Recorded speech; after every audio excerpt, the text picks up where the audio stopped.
cancellation day of your school district at 8 a.m. Snow on the ground, a little sloppy down here. Appreciate it to hear us talk about video gaming in high school and eSports and all the excitement around that. So appreciate you being here in the morning. We won't be too loud, so if you're still kind of sleeping, that's all right. We'll let you slowly come up. We know that gamers don't show up to anything before 10 a.m., so it's quite all right. We're going to talk today. First of all, this is not a vendor session. This is an educator session. This is a group of people that created a nonprofit for eSports throughout high schools in Ohio, and we're trying to do it for free for everybody.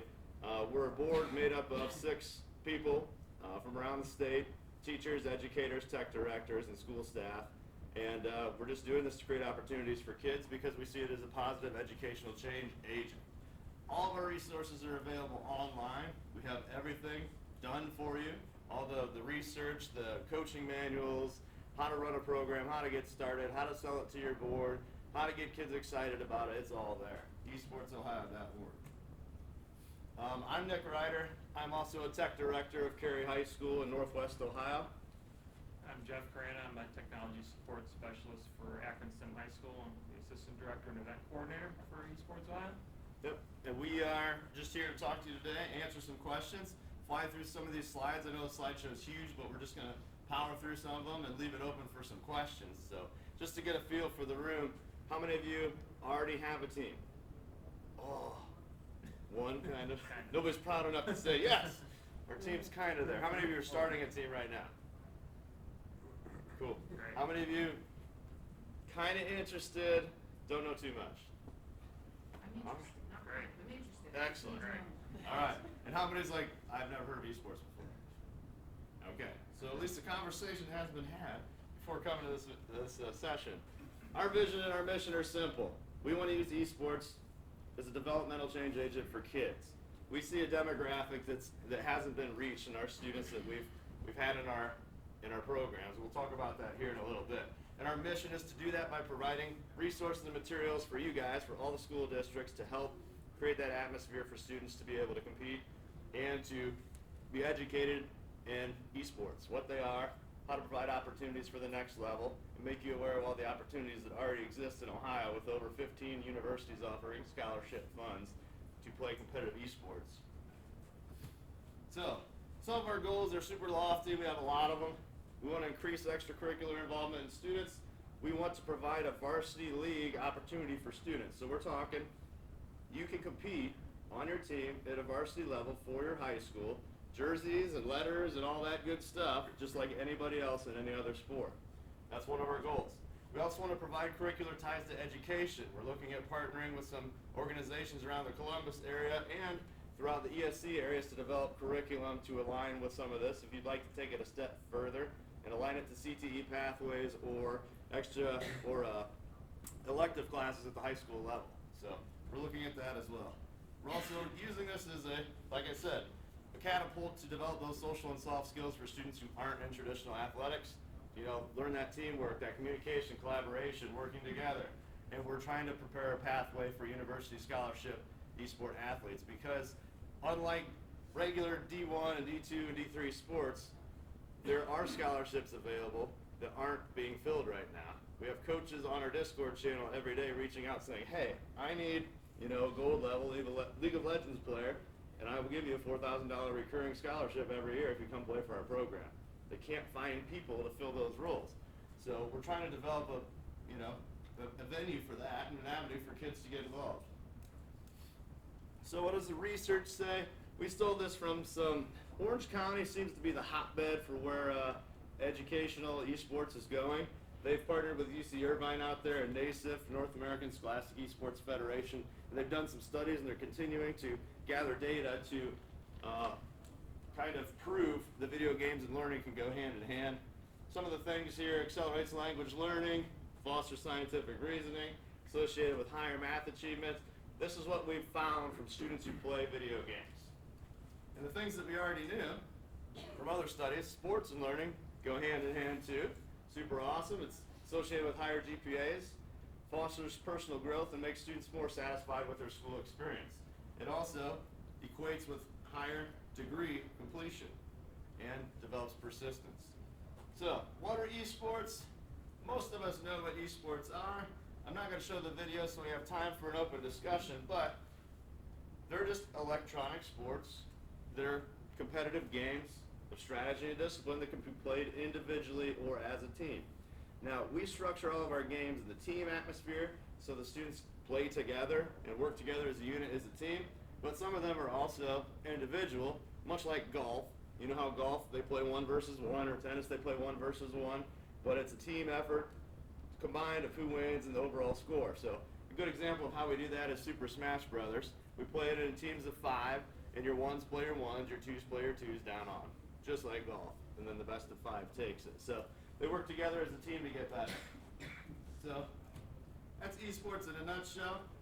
This presentation is available. All of our links are hyperlinks, and all our videos are on there as well. So make sure you get the bit.ly from me, and if you don't, you can get it from me afterwards as well. We'll also be made available on our Twitter and website when we're done. So what's going on with eSports in Ohio right now? If you heard us talking when we were coming in, we are in our 3rd season. So we've completed our alpha and beta seasons. This year and last year, we started in the spring of last year at OETC with 16 school districts, and now we have over 100 school districts that are looking to compete in the spring. So the growth is phenomenal. Schools are getting into this, they're buying in, and we're very proud to have hosted the first fall finals this year at Tiffin University in Northwest Ohio. They were gracious enough to donate their eSports arena, and we had Tournament Central in one of their other locations. We had over 500 people attend. We had over 100 student participants traveling from 14 school districts across the state.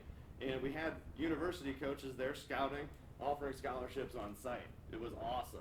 We had a great opportunity for those kids, and super excited to have done that and build on this momentum.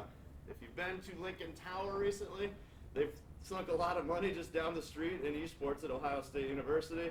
They just built an 80-plus gaming lab in the first floor of Lincoln Tower. It's insane. They've hired a eSports coordinator there, as well as they're working with the biomedical research team at Ohio State University to determine what makes a good eSport athlete. So it's exciting times that are happening right here in Ohio. Several universities offering collegiate scholarships, talked about that. And then the viewing data, you know. How this all started is myself and some teachers in the area is like, how do we tap into what some of these kids are doing, you know? I'm in my mid-30s, and I feel like I'm getting too old to, like, connect with a lot of these kids and what they do, and it's like, holy crap. So we're like, well, what do they do? It's like, well, every study hall, every chance that they have their Chromebook and they're watching somebody else play Fortnite. What the heck's going on? Why are they watching other people play video games? Why aren't they playing? It's just kind of what happens, you know? The viewership for eSports is through the roof right now. It's only second to the Super Bowl in the viewership. Now that's nationwide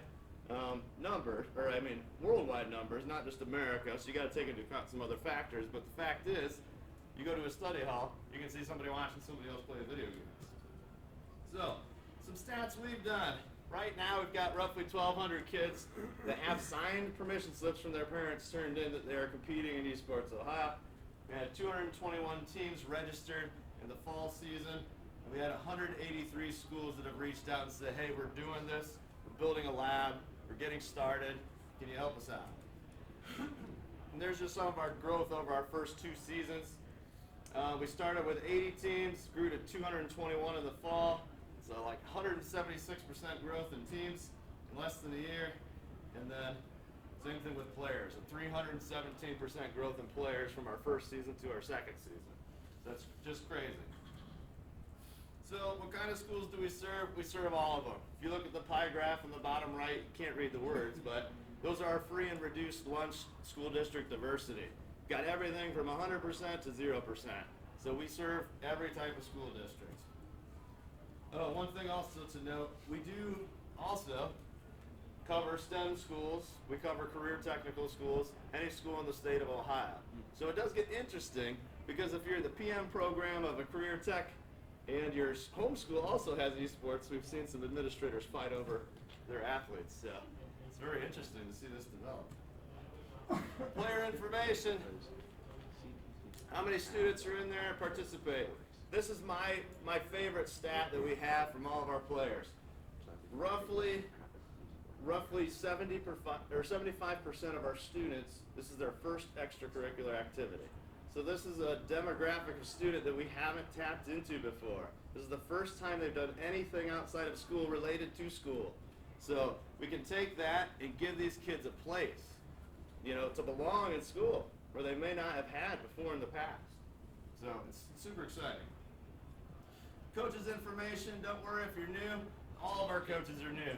There's like 3 coaches in our whole league that have had more than 2 years of experience. So I have 100 schools. You're in good company. So another thing about this is there's no budget yet. So if you are one of those people starting a program, really appreciate it, because we know contract negotiations and trying to fight for a new stipend takes time. You have to do proof of concept. So if you're the person doing that pilot program to proof of concept to get that stipend negotiated in your next contract negotiations, thank you for making the opportunity for kids, and good luck with your unions. So why? We talked about the why. We reach everybody, okay? Traditional sports does not reach everyone. Okay, if you have a developmental disability and you're in a wheelchair, you can't play high school basketball, but you can compete in all of our titles. Okay, if you have a developmental disability and something else like autism, one of the proudest things about my program is that we have an autistic junior who plays Super Smash Bros. And he's a co-captain of our team. He's been working with other players on the team. He's been talking to them and coaching them and making them better, as where he had never talked to kids ever, like in the school district before this. So his mom's baking us cookies and bringing them in, and I'm getting fatter. It's awesome. Love it. So we provide that outlet. So students are developing those soft skills, and the interest is where they're at, okay? The opportunities speak for themselves. This slide I made a year ago when we first put the website together. These are universities that offer scholastic eSports opportunities for scholarships, okay? These are all in Ohio. And this list has probably doubled since then. I know of 2 universities that offer full rides now, Lords and Northwest State Community College just announced that they're going to offer 5 full ride scholarships next year as well. So super exciting. How do we get started? We've got a complete guide with examples of arenas. We've got bare bones budgets to top of the line. Bottom line, all you need if you want to compete in all 6 of our titles that we're offering, you just need 6 computers and 1 Nintendo Switch. So that's really all you need. And the computers don't have to be like crazy amazing computers. Now when you develop your program, you'll probably want to trick them out with some RGBs and make your setup look cool, and as you raise funds and can do that. But right now, if you just want to get started, you can literally use your STEM lab or your CAD lab, because 90% of those computers will run all the games that we compete in. The most resource-intensive game we have is Fortnite. So if you play Fortnite, it's only a club-level game right now. We're piloting it to see if that game will work. But if it can run Fortnite, it can run all of our games in our league. And a Nintendo Switch is what we play Super Smash Bros. With. It's your cheapest entry if you don't have any equipment. A Switch is $300, Super Smash Bros. Is $60, and Nintendo Online for a year is $20. So for under $400, you can have a varsity team in Super Smash Bros. And serve 6 kids, 5 and a sub. So super flexible program. If you'd like to structure it through athletic department, you can. If your ADs are interested in that, I would certainly talk with them about that. I think it makes sense under that umbrella if you can go that way. And all you have to do is say, listen, I don't need buses. There's no travel requirements. So there's no transportation tickets you need to put in for me, okay? We're going to sit, we're going to play locally in our lab, and we have regional opportunities that may come up, or state championships that we may qualify for. So the max we probably have is 2-3 trips a season, which is the lowest cost of transportation of any sport in your AD or in your athletic department. So very cool. Another thing about eSports, which is awesome, we're not sanctioned by OHSAA. We kind of are the sanctioning body right now because it's not adopted. We work with them, and they've been cool with us. We've had conversations back and forth. And we're structuring our league calendar to reflect their league calendar, so on and so forth, their eligibility requirements. But we can have 13-year-olds compete in our league because that meets COPPA requirements for the games that we play. And we'll talk about some of the games that we play, but I will tell you there's nothing cooler than watching a 13-year-old beat up on a 19-year-old in Super Smash Bros. Definitely cool. So there's two ways to structure it. We're building it out both ways because we want opportunities for all the kids. So the premier way and the way we recommend doing it if you want to do it as a competitive esport is to build it out as a competitive program, have your 6 computers, build your varsity squads, work with your university coaches in your area that have programs, have them help coach or give you insights on getting started, and build it out that way. We also have club opportunities. In our league, you can submit 1 varsity team, 1 JV team, and up to 2 club teams. So if you want to get started, but you're not sure your team's going to be ready to compete at a varsity level, they can go in at the club level to get their feet wet, iron out your firewall issues, figure out if everything's going to work, and make sure that everything's ready. And you can gradually go up from there. Also, eSports and Gaming Club, we offer a competitive league and resources. But by all means, we don't tell you how to run your program in your school districts. If you see something different that you want to tweak and change, by all means, tweak and change. What we do on Fridays is some days we do an unplugged day where we just come in and we play Magic or we do something else.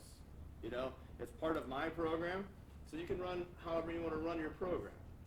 The days that we play are Monday through Thursday in the league, so we'll talk about which games, which days, and how to structure some practices as well. So, I'm going to let Jeff talk about some of the hard questions.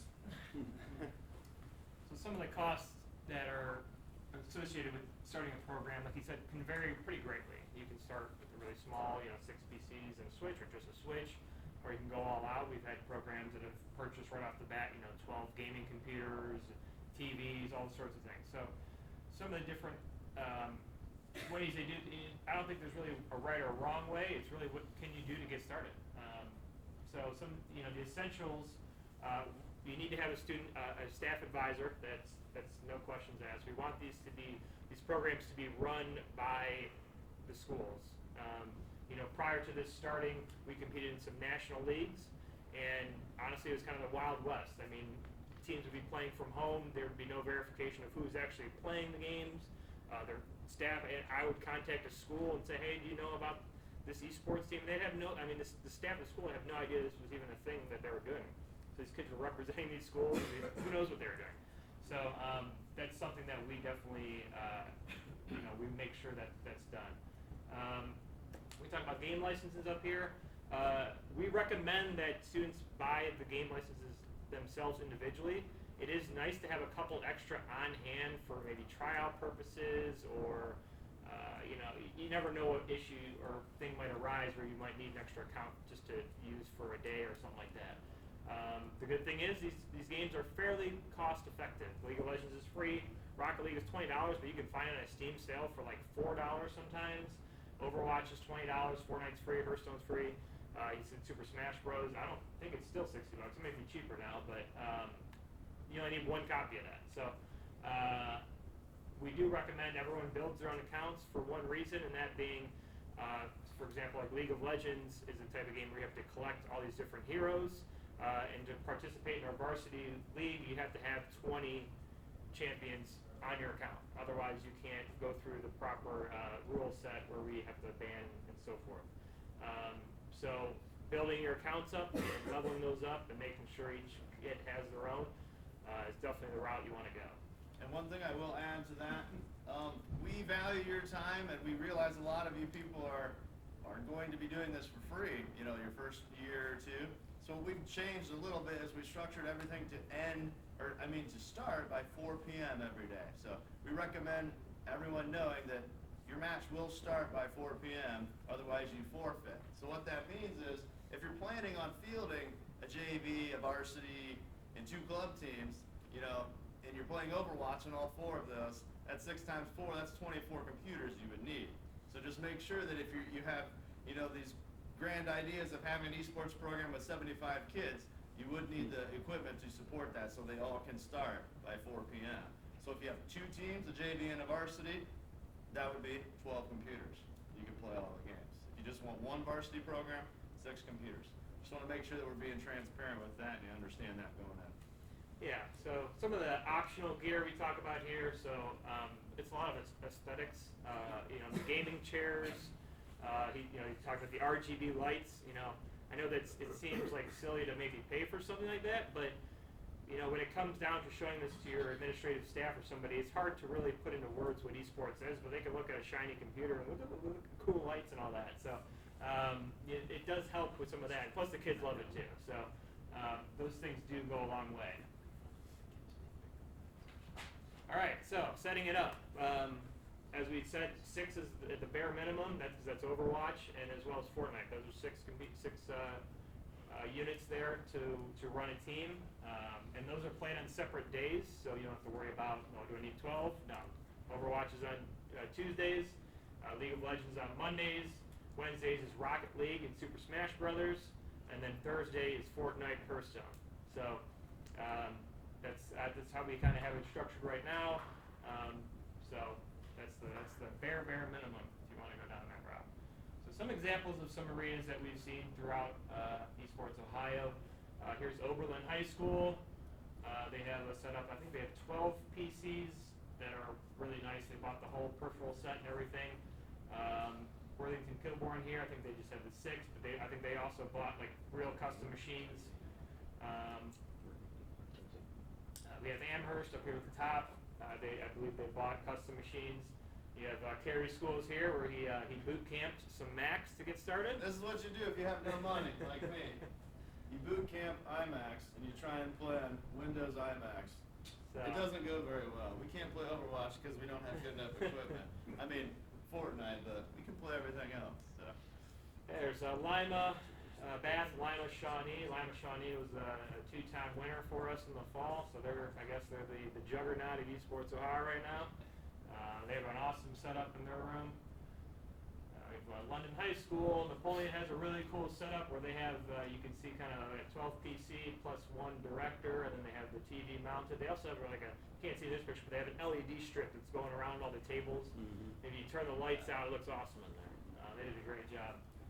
New Knoxville High School, Shenandoah down there. Here's Vanguard. They went with a black light kind of look. Yeah, it looks awesome. And then here's my school. This is Akron Sim High School. We just recently, as in like the last month or so, moved from playing at the University of Akron to purchasing our own arena. This is in our library. This would not have been possible without Goodyear. They definitely gave us a lot of money. They loved the idea, and that's kind of how this all started.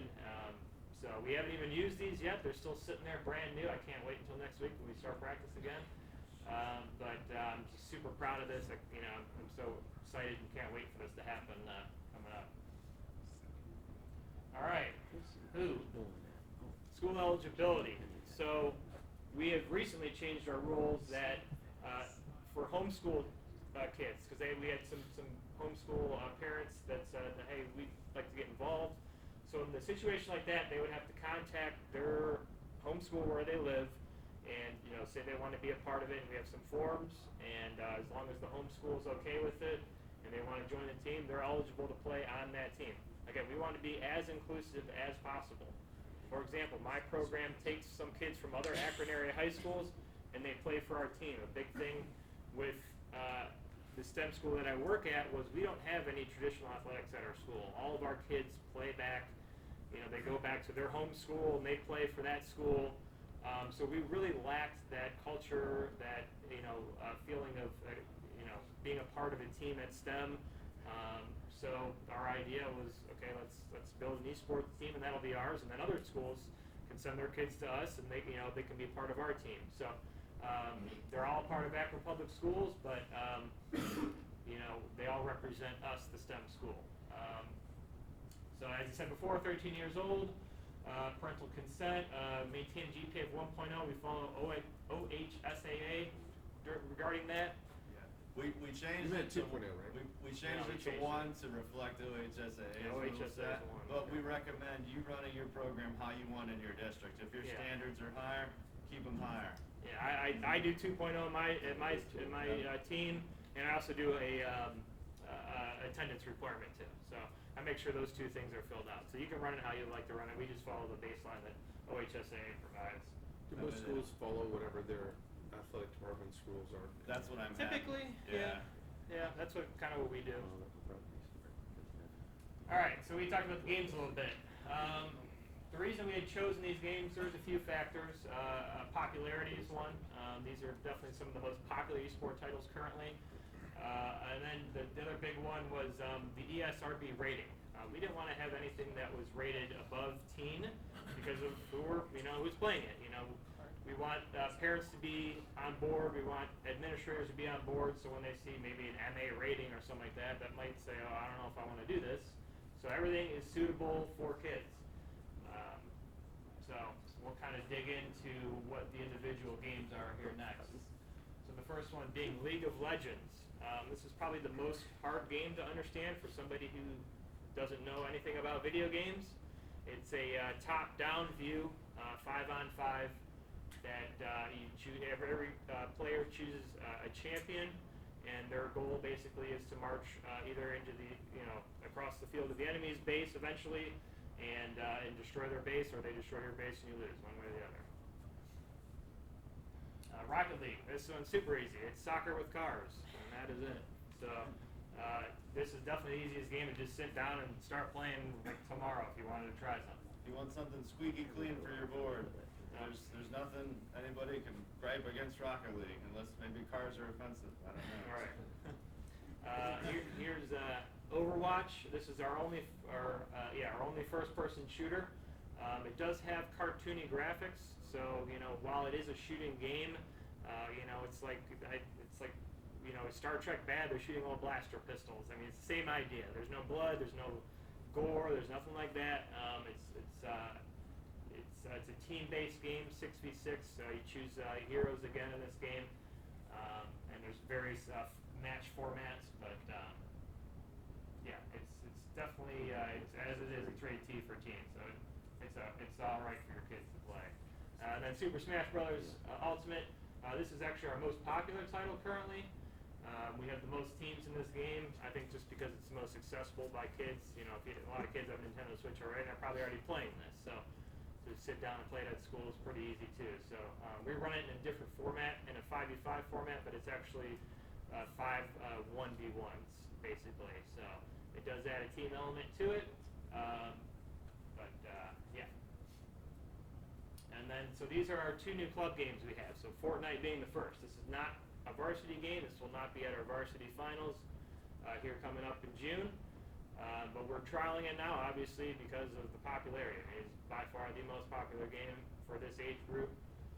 So we kind of kicked the can down the road a little while, decided if we wanted to add this to our titles, but just felt the overwhelming pressure from the kids that we needed to do this now. So we're going to try it out here as a club, see how it goes, and decide if we're going to move it up into a varsity game in the future.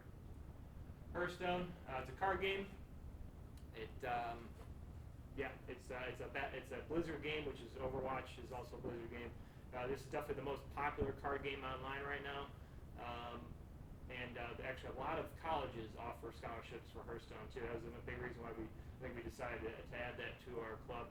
I would be surprised if we didn't bring that to a varsity level after this semester, but we wanted to get into the card game market too as well.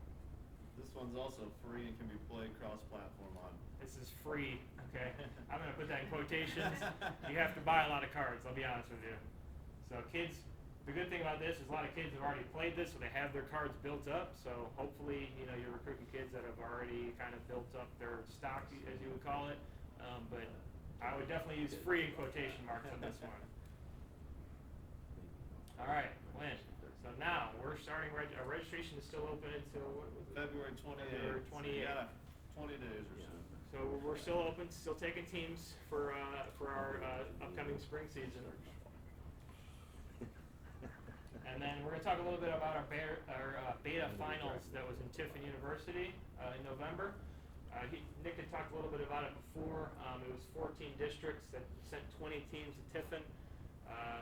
We had four teams per game, and then Smash was 8. We had, since it was our biggest game, we added 4 more teams to that. As he said, we had online streams had at certain points had over 200 concurrent viewers, which was like mind blowing to us because I was figuring maybe lucky if we had 50. So to get to 200 was just awesome. And then, like I said, we had a ton of foot traffic throughout the day. So it went great. Here's some photos from the event itself. You can see some kids strategizing and hydrated, playing games. It was just, I mean, it got so loud at one point that I literally couldn't hear. I mean, kids were just screaming, yelling, especially during Overwatch. I mean, they were just going nuts. It was really awesome to see how involved they were getting and how excited they were to be there. So here's our champions from the fall season. So yeah, like I said, Lima Shawnee took 2 games.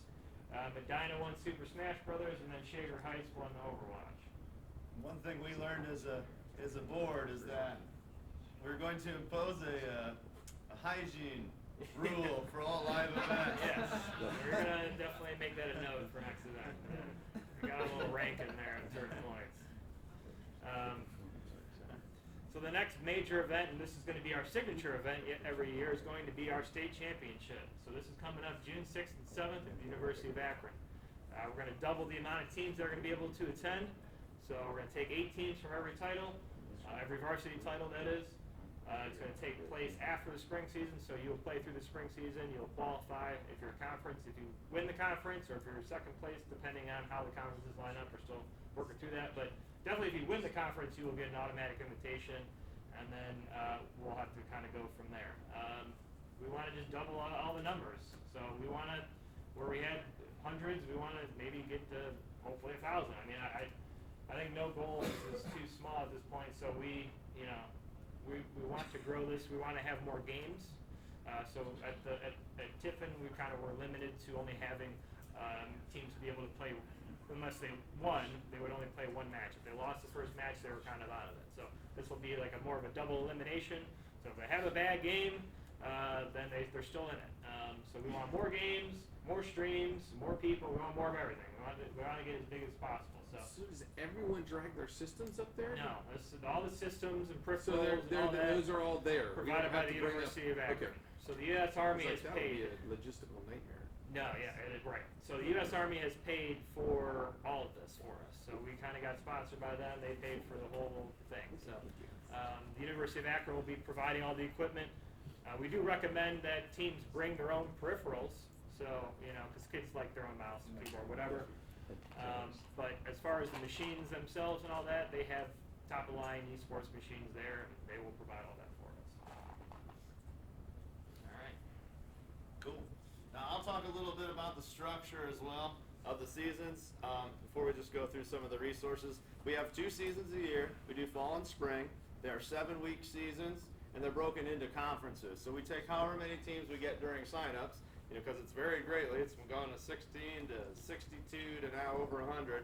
So whatever the amount of teams that sign up, we'll divide that by 8 to create a 7-week schedule and create conferences, so on and so forth. We're going to try and keep the conferences geographic and around your area to develop some rivalries and some people that you'll be playing against. It's one thing where we have a competitive advantage against like the national leagues. We know our environments. We know who we want to play. We know our school district, so that's how we're going to structure it. Also, we have a Discord server, which is a chat communication server that we monitor. We have student moderators on it as well as adults to make sure everything stays clean. And if anything should arise, we take care of it immediately and contact the coach from the programs. We archive all of our texts, so make sure that everything stays good. But that's the hotbed of our communication. We have over 1,400 people on our server now. There are college recruiters active in there looking at students, looking at their footage that they post. And we also have no scrimmage limitations. So if you're in there right now and you're trying to get a program developed, just go to the coach's channel and say, listen, Amherst High School or somebody else, we'd like to scrimmage you in Overwatch, next Monday. That's fine. Scrimmage it will. If it's in or out of the season and you want to just pick up a match, we're fine. We want to create opportunities for students. So there's no limitations on the amount of scrimmages you can have in between seasons or during seasons. Getting your equipment ready, testing your firewalls. Make good friends with your IT staff if your IT staff's not involved, because there are firewall issues you will need to work around to make sure that the games connect and all that good stuff. We have the whitelist all ready for you on the website that you can use as well. So if you have any issues with that, you can.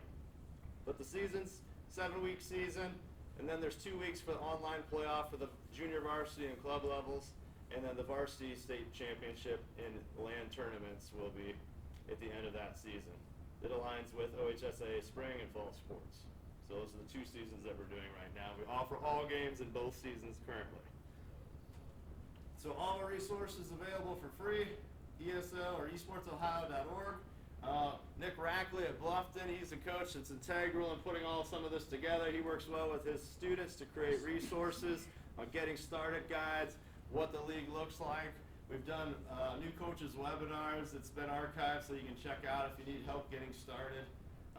Make sure that you join the Discord to get involved in the conversation. Okay? If you have something cool that you want to bring to the group or you want to steal everyone else's ideas and make your program better, feel free to do so. Jump in here. We're all willing to help each other out, answer questions, and if you post something, usually you have an answer within 20 minutes from somebody that's already faced the same issue you're facing.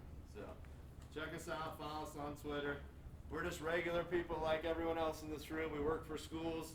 We're IT admins. We're teachers. We're, treasurers. We're just doing this because we love it, okay?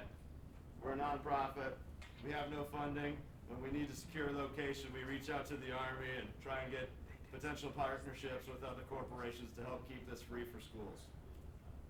So, FAQs that we get a lot before we open it up for some questions. I only have students that want to play one game. Can we still play or join the league? Yes. You can join as many games or as few games as you want.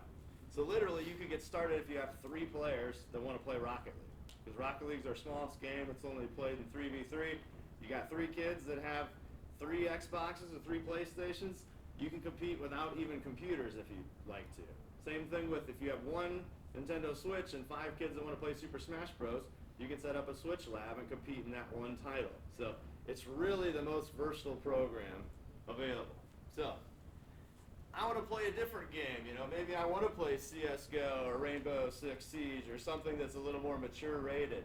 You can do that, you just can't do that with us, okay? We're keeping this school appropriate, we're making sure that all the games are vetted by the ESRB rating. They all have common sense media reviews by parents and by professionals to say, hey, this suits kids that are 13 years and up.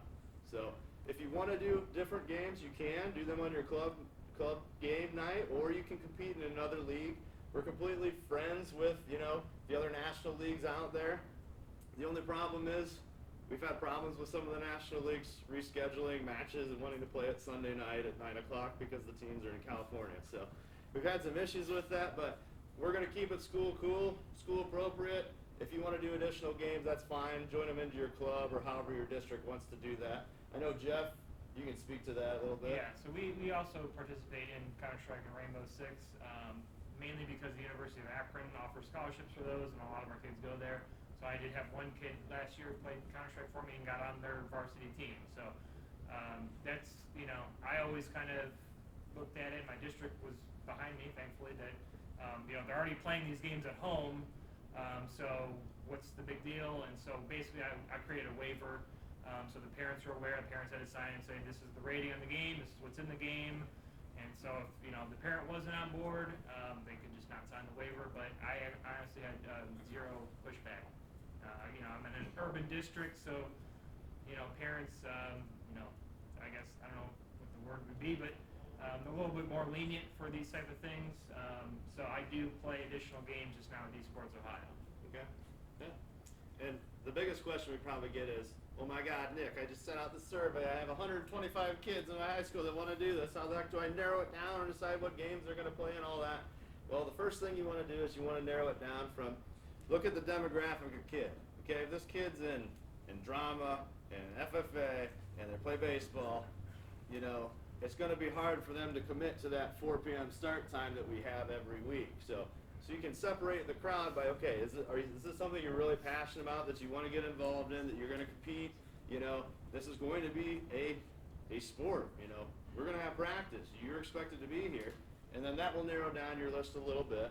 And then open a tryout, host a tryout, bring in a university coach to kind of oversee some of your talent, or identify your team leaders or your captains early, have them talk to you and debrief about how people are doing, do a 1v1 tournament, and narrow your numbers down that way. And if you still have high numbers, then talk to your administration and be like, hey, we need 20 PCs. But yeah, that's the way that I've done it. It's worked out pretty successfully. You mentioned time-wise, it starts at 4, so what is like a general? Good question. She said it starts at 4, but what's a general timeline? It depends on the games. Yeah, so the game title really drives that. Rocket League typically is half an hour-ish. Super Smash is always right about an hour. But a game like League of Legends could potentially be an hour, or it can go an hour and a half, or go 2 hours. So just So depending. not more than 3. No, not more than 3. I've never. Well, We've had one match we go had- more than 3. Which was, Yeah. of course, at our fall final when we were trying to move things along. Of course, we had the longest Overwatch match I've ever seen in my life. It went 3.5 hours long. I mean, it was wild. It was a great competitive match. It was awesome, but by the end of it, the kids were just exhausted. Everyone's exhausted. I mean, it was wild. So typically, I will say 99% of the time, it will not be 3 hours. But, Yeah. Do you see pro games like Madden or games for everyone? Yeah, we've looked at sports games. We've talked about it. We're looking at potentially, spoiler alert, we're potentially looking at partnering or talking to Cavs Legion. They have a professional esports team that plays NBA 2K. So maybe do like a tournament during the year with them. As for a league game, not sure, because we've talked to the universities around, and there are not too many universities that offer a collegiate path for that. So we're trying to build our paths out to align with what the colleges are doing. So that's kind of where we're at with that. I love Madden. That's where I would be. That'd be my wheelhouse. But yeah, the collegiate scene, the scholarships are not there in the programs yet. But as they develop, who knows? Yep. You said you have a fall league and a spring league? Correct. So what's your percentage of students that are on both? It's a good question. This is our first go of both seasons in the same year. So we're still collecting that data. for me, it's about 90%. Can you pick and choose seasons, or do you have to participate in both? Can I choose just spring, just fall? You can completely separate it. I would recommend. I probably have a lot of football kids in our district. Yeah. That play in the fall, they're tied up with football. Right. So practice is out of question. Yeah. Come the spring, a lot of them are sitting there twiddling their thumbs going, well. I would recommend the spring season because the state championship is always going to be our signature event every year. So to be able to play the spring season to qualify for that, now we are probably still going to do an event after our fall season, but that's going to be more of an invitational. It could be smaller. But our state championship, you're the best in the state, trophy, all that stuff, that's all going to be our signature event, which is going to be after the spring season. So if you do have to choose one, I would recommend the spring season. So other pairing to that is, you said you're trying to align with OHSAA rules and standards. Right. Contact and communication with your players. I mean, as coaches of sports teams, we only get a limited window of time to communicate with our athletes. Yeah. As you guys are at right now, it's free for all. It is. I practice every night. You guys Yeah. work together on weekends. I mean, Yeah. you're pretty much free for all. What are you gaining toward? Where are you shooting towards? What is your guys' kind of goal for communication or contact with? Because you're going to have to play those rules eventually with OHSAA if you want to be legitimate. That's a great question. It is. If we get sanctioned, we will structure our communication rules to align with their Right. standards. Yeah. And we've been in talks with them about that. Their eligibility for emerging sports or new sport developments is proof of concept as a nonprofit for 3 years. That's currently what their bylaws say. So as we go through and start to tweak some of these details, yes, we're going to start to probably fine tune some of our rules to accommodate more of that. But right now, we're trying to make it as open as we can for schools to develop and really get some time in. So we see the benefit now, but as programs legitimize and really get good and start to have a really good professional, Right. we're going to have to tweak the way that we do things to accommodate that, at least at the varsity level. And yesterday or 2 days ago, we went to another esports session run by Amherst, and they had a former player who was playing in college, had scholarship at Lourdes, and then got an offer from, Iowa State or something like that, and then instantly transferred, to there, got a scholarship there, and then Lourdes offered him a full ride, so he came back. He didn't lose any eligibility, there's nothing like that. NCAA doesn't even touch that stuff, so even college level is still kind Still of the like, Wild West. yeah, Yeah. exactly. So I guess we'll cross that bridge, but we're certainly trying to align with OHSAA as best we can currently.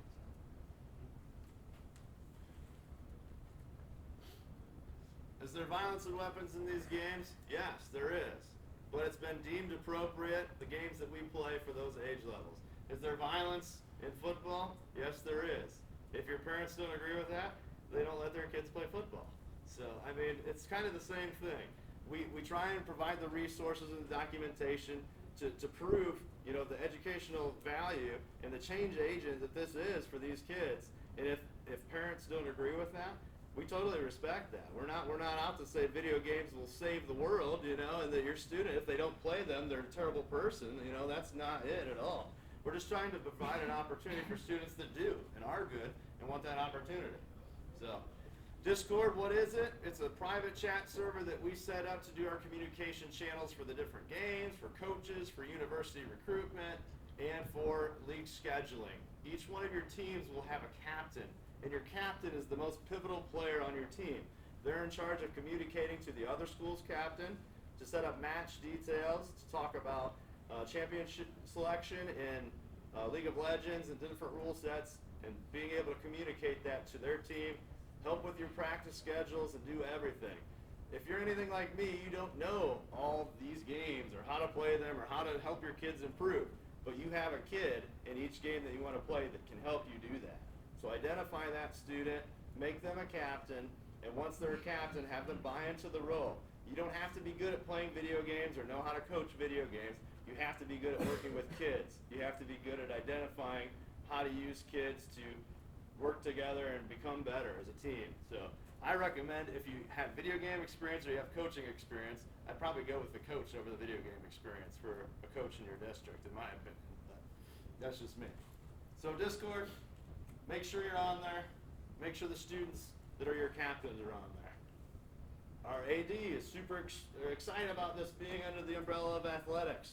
We love it under the umbrella of athletics. We also realize that's very difficult in some school districts to put it under the area or the umbrella of athletics because it becomes a fight. It's video games. So the way that I see it, and Jeff, you could probably talk to this, that that opportunity does not exist for these non-traditional athletes to get a varsity letter. This allows them to do that. It gives them that opportunity. It is a competitive sport. They are playing and putting in the time week after week. They are competing against the same school districts your other schools are competing against in traditional athletics. So why not make it legitimate? If that's something that you can do, cool. We're not there yet in my school district. We're still a club sport. We meet after school, and we're doing it that way. I plan on creating letters for my program as well. Jeff beat me to it. Yeah, so we're not under athletics, but I still feel like they should have lettered. So we created these last year. It's a little mouse. It's got our logo on it. And I gave this out to all my varsity kids last year, and I plan to do it again this year for the ones that don't have it. My second year guys, I have to figure out something for them, maybe a pin or something. But I plan on lettering just like anybody else would. They dedicate a lot of time to this. I make my kids practice twice a week, 3 hours a day for both those days. And they have that. I'm very strict on you must be at practice every time. So, they deserve this at the end of the year. We do a whole awards ceremony. We do superlatives. We do the whole thing. So, I definitely feel passionate about it and that it should be, considered a varsity sport. But I definitely, I see some kickback from certain people. So, yeah. Definitely. Thanks. And will this interfere with other sports? You betcha. Just like anything else, if you want to run a legitimate program, it's gonna interfere. Start times are between 3 and 4 every day. You set up that schedule to start. If you can't adhere to that schedule or it conflicts with another sport that student's in, it's a hard conversation to have. So it depends on what the student's interested in. If school districts can swing that and they say, hey, like for example, I used to work for a very small school district that had students share, track and baseball players, and they made it work with the schedules. If that's something you can do in your school district, cool, but just realize competition days, they have to be there. If they're not there, they forfeit, and they ruin it for their team. Another question, can we compete in multiple sports? Yes, you can, multiple games. Currently, we allow that, and we've had that happen where one student has qualified in more than one game for the state finals. As we move forward, I don't know if that will happen unless you have some phenom. It's very possible, but If you talk to the university coaches, they recommend you focus on one particular game to really develop the skills in that game and to get better. So if you can, as you're getting started, if you limit them to one game in your program, that might be a better route, but if you need them to field multiple games to get started, we understand that too. Moving forward, we really do like sticking to one, but it's open to both. I have a question. You said there were like 5 people to a team and 1 alternate. Do you utilize the alternate? How do you Good keep them question. engaged? It's a good question. It's kind of up to the coach. Can they do individual things as well, or? She asked, can you use alternates? Because we recommend having alternates. Definitely have an alternate. Have a sub for each one of your teams. Like League of Legends is played in teams of 5, so at least have 1 sub for you have teams of 6. Each match is played in multiple games. So like League of Legends is a best of 3. Our rule set is adapted to allow more playing time for subs. So like Brian, I know you were talking about yesterday, you're going to sub some people in between games and switch your lineups. If that's the way you want to structure it to get more people into one team, feel free. Yeah, you can sub in between the games in their rules. So you could have 5 here and keep the top 2 and have a different 3 come in. Correct. I know, I'm afraid that we got all these kids. I've got 28 kids signed up right now that are like, we're definitely going to do it. Yeah. If I did 6 per team in a month, all of a sudden I've only got 4. So I'd rather do 8 per team and sub. Mhm. And oh, everybody stayed, great. Next year we'll be able to do varsity because you're all going to have 20 champions. Yeah. Than to forfeit because I only have 4 kids show up for the match. Sure. And Kinda speaking thing. to Brian's point, they are high school kids, and they are a different type of demographic of kid, and they aren't your most reliable kid from the getting started point. So you are going to need to work within that, and it will be frustrating. So just make sure that you let your expectations known ahead of time. You need to be there, and if they can't give you that, or they're not giving you that during tryouts, you might want to plan your team rosters appropriately, because we've run into that too. Is there a set number of the roster that you have to have outside of the requirement of the game? So if I have all the teams for every one of the game, can I have a second team as well? You can have a JV team underneath that, or you can have a club team, or you can have just a bunch of alternates in a varsity team. So there's not an unlimited amount of alternates you can have. Like sports, you can only have No. somebody on a basketball team. Exactly. You Yeah. can keep your Yeah. you can keep your roster however big you want. Like in basketball, for example, if a coach wants to keep 20 kids, he can, but he can only dress so many. I mean, you know? I guess unless you're limited by your hardware or like enough stations, I would try to get 2. I mean, if you have 10, go for 2 teams. I mean, the kids all want to play, so unless you're hardware limited, I would definitely recommend doing a varsity and then a JV. But if you're stuck with, hey, I only got 6 PCs and I can only do 1 team, then yeah, sign them all up. So for just getting started, then would you recommend a club or JV? She asked a good question. To just get started, should we start with just varsity, just club, just JV? Our team structure goes varsity, JV, club A, club B. So you can have up to 4 teams if you have a huge interest. Now, if you're just getting started, if you've got good video gamers or, in that game, put them in the varsity. The only thing you can't do is submit a JV without a varsity. If you're going to do the competitive realm, you have to either be varsity or you have to be club if you just have 1 level team. So it's up to your school district on how you want to do. The accolades go to the varsity teams. The state championship is set for the varsity teams. And then the club will still play out, through the brackets, but that will all be done online. Do you have ideas for, we had a ton of kids come to our first interest meeting, and then once they realized there weren't any shooter games, and how do we engage the kids when it's not the game they want to play? It's a good question. It's tough. It's tough. It's tough. I lose a lot of those kids. The kids who are dead set, they go home and they just play the shooter games, If I can't sell them on playing Overwatch, Overwatch, the skill set somewhat does transfer. FPSs are FPSs, so I try and get them in that and that seems to be the trend because Overwatch was a very big game that we had last season. So that's what I try and do. And I also, we host gaming nights, like at our school. We'll do a Super Smash Bros. Tournament, an Overwatch tournament, and just have them come in for fun. And once they see, hey, we're having fun with these kids, they really buy it. So if you can just get them there and prove that concept, you'll have them. Yeah, I mean, I'd follow up on that.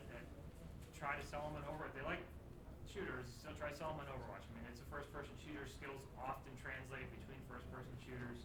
And then I don't know what your district is as far as potentially playing one of those maybe more graphic games.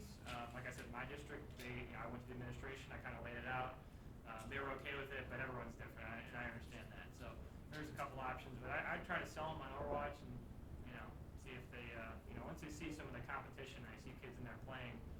It really builds builds the oh, maybe I should do this or something like that. I teach elementary. Do you see this trickling down to below 13 P for everyone games? Yeah. Like Smash Brothers, or do you want to keep it above 13? So the STEM program at APS actually starts at the